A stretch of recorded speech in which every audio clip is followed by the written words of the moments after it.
السلام علیکم ورحمۃ اللہ وبرکاتہ۔ اعوذ باللہ من الشیطان الرجیم، بسم اللہ الرحمن الرحیم۔ هل جزاء الإحسان إلا الإحسان فبأي آلاء ربكما تكذبان ومن دونهما جنتان فبأي آلاء ربكما تكذبان مدهامتان فبأي آلاء ربكما تكذبان صدق اللہ العلی العظیم۔ رب اشرح لی صدری ویسر لی امری واحلل عقدۃ من لسانی یفقہوا قولی رب زدنی علما۔ سورہ الرحمن کی تفسیر کا سلسلہ الحمدللہ جاری ہے۔ ابھی جن آیتوں کا مطالعہ جن آیتوں کی تلاوت ہم نے سماعت کی، اس کی ترجمانی یوں ہے: نیکی کا بدلہ نیکی کے سوا اور کیا ہو سکتا ہے؟ پھر اے جن اور انس، اپنے رب کے کن کن اوصاف حمیدہ کا تم انکار کرو گے؟ اور ان دو باغوں کے علاوہ دو باغ اور ہوں گے۔ اپنے رب کے کن کن انعامات کو تم جھٹلاؤ گے؟ گھنے سرسبز اور شاداب باغ۔ اپنے رب کے کن کن انعامات کو تم جھٹلاؤ گے؟ بڑی اہم آیات ہیں، جیسا کہ پوری سورت کی اور قرآن مجید کی ہر آیت کی بہت اہمیت ہے، اور ہر آیت جتنا ہو سکے اتنا پڑھنا، سمجھنا، عمل کرنا وہ ضروری ہے۔ اب یہاں پر فرمایا جا رہا: هل جزاء الاحسان الا الاحسان، نیکی کا بدلہ نیکی کے سوا اور کیا ہو سکتا ہے؟ یعنی آخر یہ کیسے ممکن ہے؟ تفسیر ہے: جو لوگ اللہ تعالیٰ کی خاطر دنیا میں عمر بھر اپنے نفس پر پابندیاں لگائے رہے ہوں، حرام سے بچتے، حلال پر اکتفا کرتے رہے ہوں، فرض کو فرض جان کر اپنے فرائض بجا لاتے رہے ہوں، حق کو حق مان کر تمام حقداروں کے حقوق ادا کرتے رہے ہوں، اور شر کے مقابلے میں ہر طرح کی تکلیفیں اور مشقتیں برداشت کر کے خیر کی حمایت کرتے رہے ہوں، اللہ ان کی یہ ساری قربانیاں ضائع کر دے اور انہیں کبھی ان کا اجر نہ دے، یہ کیسے ہو سکتا ہے؟ تو اللہ تعالیٰ اس کی یہ کرتا ہے، قدر کرتا ہے۔ نیکی کا بدلہ نیکی کے سوا اور کیا ہو سکتا ہے؟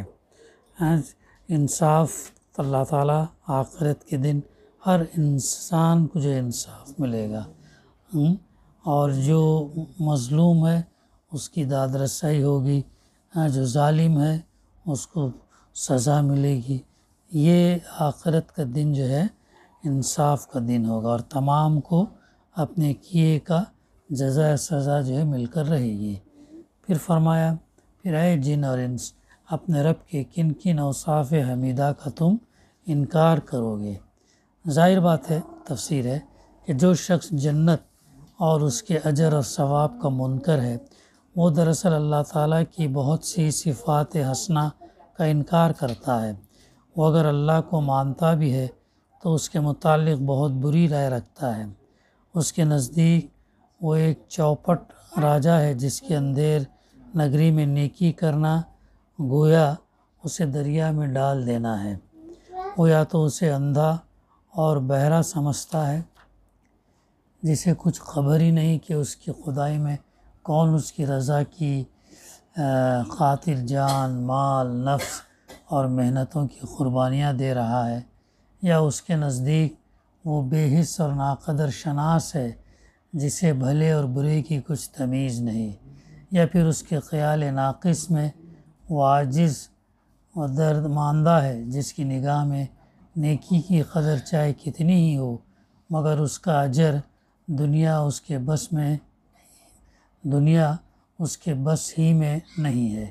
اسی لیے فرمایا کہ جب آخرت میں نیکی کا نیک بدلہ تمہاری آنکھوں کے سامنے دے دیا جائے گا، کیا اس وقت بھی تم اپنے رب کے اوصاف حمیدہ کا انکار کر سکو گے؟ سوال ہے یہاں۔ اس کا اب آگے اللہ تعالیٰ فرما رہا ہے اور ان 2 باغوں کے علاوہ 2 باغ اور ہیں۔ اصل میں الفاظ ہے من دونہما جنتان۔ دون کا لفظ عربی زبان میں 3 مختلف معنوں کے لیے استعمال ہوتا ہے۔ ایک، کسی اونچی چیز کے مقابلے میں نیچے ہونا۔ دوسرے، کسی افضل اور اشرف چیز کے مقابلے میں کمتر ہونا۔ تیسرے، کسی چیز کے ما سوا یا اس کے علاوہ ہونا۔ اس اختلاف معنی کی بنا پر ان الفاظ میں ایک احتمال یہ ہے کہ ہر جنتی کو پہلے کے 2 باغوں کے علاوہ یہ 2 باغ اور دیے جائیں گے۔ دوسرا احتمال یہ ہے یہ 2 باغ اوپر کے دونوں باغوں کی بنسبت مقام یا مرتبے میں فروتر ہوں گے، یعنی پہلے 2 باغ یا تو بلندی پر ہوں گے اور یہ ان سے نیچے واقع ہوں گے، یا پہلے 2 باغ بہت اعلیٰ درجے کے ہوں گے اور یہ ان کے مقابلے میں کمتر درجے کے ہوں گے۔ اگر پہلے احتمال کو اختیار کیا جائے تو اس کے معنی یہ ہیں کہ یہ 2 مزید باغ بھی انہی جنتیوں کے لیے ہیں جن کا ذکر اوپر کیا گیا ہے۔ اور دوسرا احتمال کو اختیار کرنے کی صورت میں مطلب یہ ہوگا کہ پہلے 2 باغ جو ہے مقربین کے لیے ہیں اور یہ 2 باغ اصحاب الیمین کے لیے ہیں۔ اس دوسرے احتمال کو جو چیز تقویت پہنچاتی وہ یہ ہے کہ سورہ واقعہ میں نیک انسانوں کی 2 قسمیں بیان کی گئیں، ایک سابقین جن کو مقربین بھی کہا گیا اور دوسرے اصحاب الیمین جن کو اصحاب المیمنہ کے نام سے بھی موسوم کیا گیا ہے، اور ان دونوں کے لیے 2 جنتوں کے اوصاف الگ الگ ارشاد فرمائے گئے ہیں۔ مزید اس احتمال کو حدیث بھی تقویت پہنچاتی ہے جو حضرت ابو موسیٰ اشعری رضی اللہ سے ان کے صاحبزادے ابو بکر نے روایت کی ہے۔ اس میں وہ فرماتے ہیں کہ رسول اللہ صلی اللہ علیہ وسلم نے ارشاد فرمایا 2 جنتیں سابقین یا مقربین کے لیے ہوں گی جن کے برتن اور آرائش کی ہر چیز سونے کی ہوگی، اور 2 جنتیں تابعین یا اصحاب الیمین کے لیے ہوں گی جن کی ہر چیز چاندی کی ہوگی۔ یہ جو ہے اس کی تفسیر ہے آیت نمبر 62 کی، وَمِن دُونِهِمَا جَنَّتَانِ، اور ان 2 باغوں کے علاوہ 2 باغ اور ہوں گے۔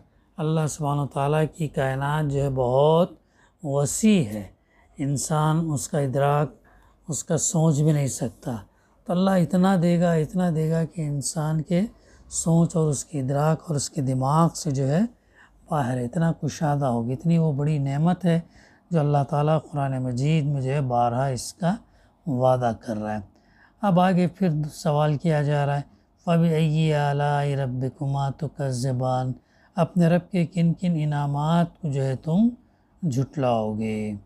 مُدْحَامَّتَانِ، گھنے سرسبز اور شاداب باغ، یعنی ان باغوں کی تعریف میں لفظ مدھامتان استعمال فرمایا گیا۔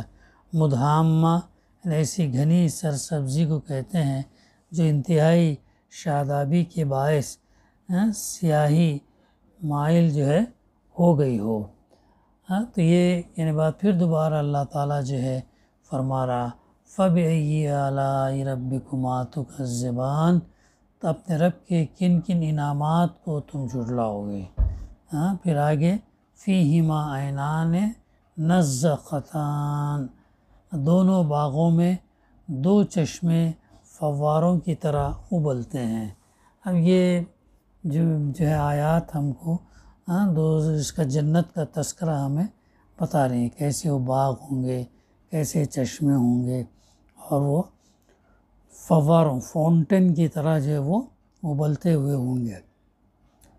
فَبِأَيِّ آلَاءِ رَبِّكُمَا تُكَذِّبَانِ، اپنے رب کے کن کن انعامات کو تم جھٹلاؤ گے۔ اللہ تعالیٰ یہاں پر جو ہے بار بار جو ہے اس کا تذکرہ کر رہا ہے کہ جنات جواب دیا کہ جو ہے اللہ ہم کسی چیز کا انکار نہیں کرتے ہیں۔ دونوں باغوں میں دو چشمے فواروں کی طرح ابلتے ہوئے۔ فَبِأَيِّ آلَاءِ رَبِّكُمَا تُكَذِّبَانِ، اپنے رب کے کن کن انعامات کو تم جھٹلاؤ گے۔ فِيهِمَا فَاكِهَةٌ وَنَخْلٌ وَالرُّمَّانُ، ان میں بکثرت پھل اور کھجوریں اور انار۔ اس کا تذکرہ اللہ تعالیٰ، میوے تو سب ملیں گے وہاں پر، لیکن اللہ تعالیٰ جو تذکرہ کر رہا ہے بارہا قرآن مجید میں کھجور کا آتا ہے، پھل کا آتا ہے، انار کا بھی تذکرہ جو ہے اللہ تعالیٰ بارہا قرآن مجید میں جو ہے کرتا ہے، لیکن سب سے زیادہ کھجور کا تذکرہ اللہ تعالیٰ جو ہے کرتا ہے۔ پھر فرمایا جا رہا فَبِأَيِّ آلَاءِ رَبِّكُمَا تُكَذِّبَانِ، اپنے رب کے کن کن انعامات کو تم جھٹلاؤ گے۔ فِيهِنَّ خَيْرَاتٌ حِسَّانٌ فَبِأَيِّ آلَاءِ رَبِّكُمَا تُكَذِّبَانِ، ان نعمتوں کے درمیان خوب سیرت اور خوبصورت بیویاں، دونوں چیزیں، ان نعمتوں کے درمیان میں خوب سیرت، بہترین سیرت اور خوبصورت بیویاں۔ فَبِأَيِّ آلَاءِ رَبِّكُمَا تُكَذِّبَانِ، اپنے رب کے کن کن انعامات کو تم جھٹلاؤ گے۔ حور مقصورات فی القیام، جو ہے اپنے رب کے کن کن انعامات کو جھٹلاؤ گے، خیموں میں ٹھہرائی ہوئی حوریں، خیموں میں ٹھہرائی ہوئی حوریں ہوں گی۔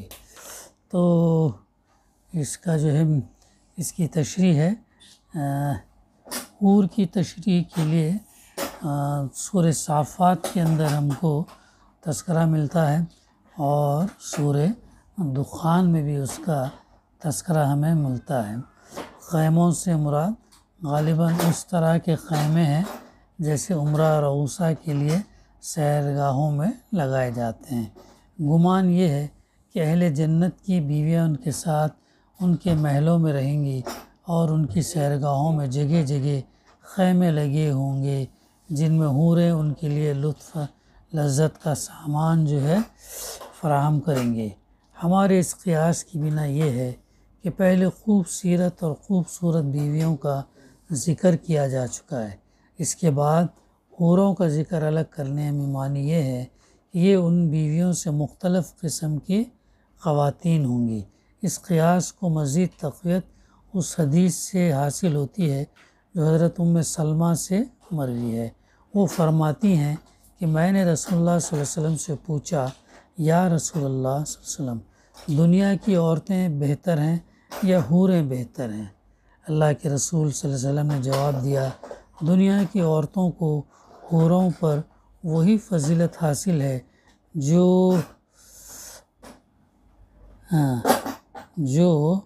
ابرے کو استر پر ہوتی ہے۔ میں نے پوچھا کس بنا پر؟ فرمایا اس لیے کہ ان عورتوں نے نمازیں پڑھی، روزے رکھے ہیں اور عبادتیں کی ہیں۔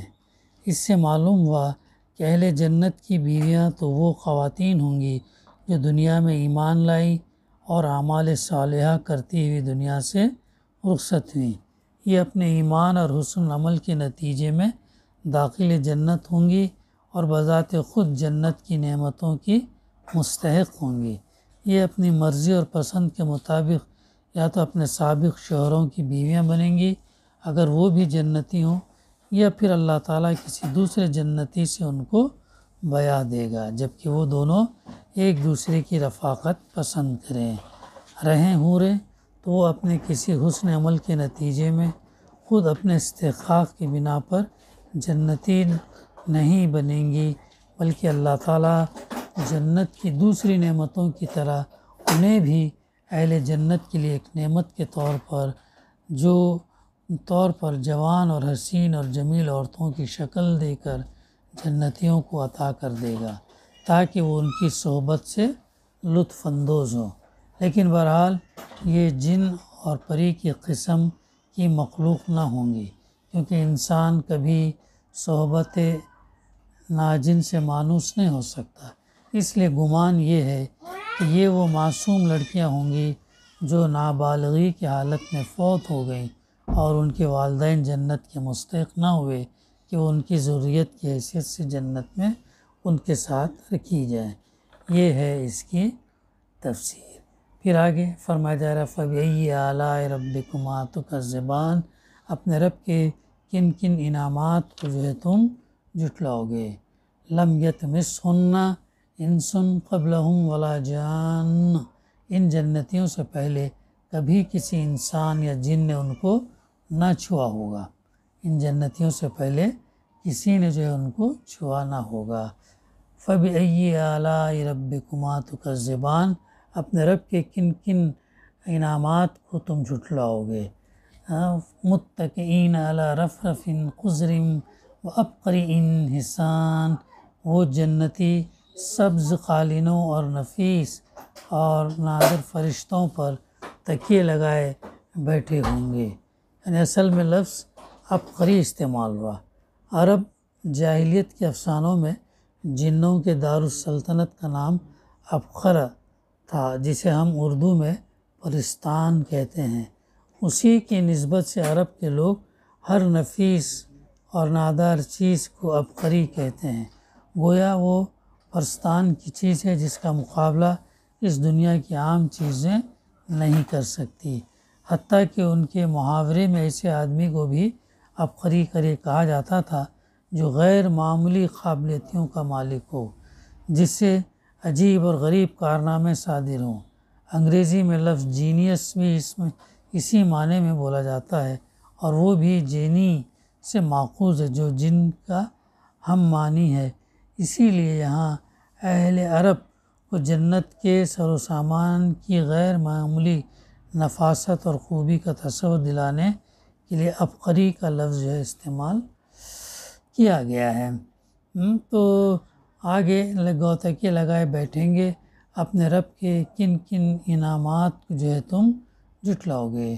پھر آخری آیت میں تبارک اسم ربک ذی الجلال والاکرام، بڑی بابرکت والا ہے تیرے رب ذلیل اور کریم کا نام، یعنی اللہ رب العزت کا نام جو ہے بہت بابرکت ہے، علیم کریم ہے، اور ساتھ ساتھ جو ہے وہ بڑی برکت والا ہے، تیرے رب جلیل اور جو ہے وہ کریم کا نام ہے۔ اسی کے ساتھ سورہ الرحمن کی تفسیر جو ہے الحمدللہ ختم ہو جاتی ہے۔ انشاءاللہ اس کے بعد ہم اگلا سورہ لیں گے۔ دعا ہے کہ اللہ سبحانہ و تعالی ہمیں کہنے سننے سے زیادہ صحیح سمجھنے، اس پر عمل کرنے اور اس پیغام کو پہنچانے کی توفیق عطا کرے۔ ربنا تقبل منا انک انت السمیع العلیم وتب علینا انک انت التواب الرحیم۔ صلی اللہ تعالی علی خیر خلقہ وعلی آلہ وصحبہ اجمعین والحمد للہ رب العالمین۔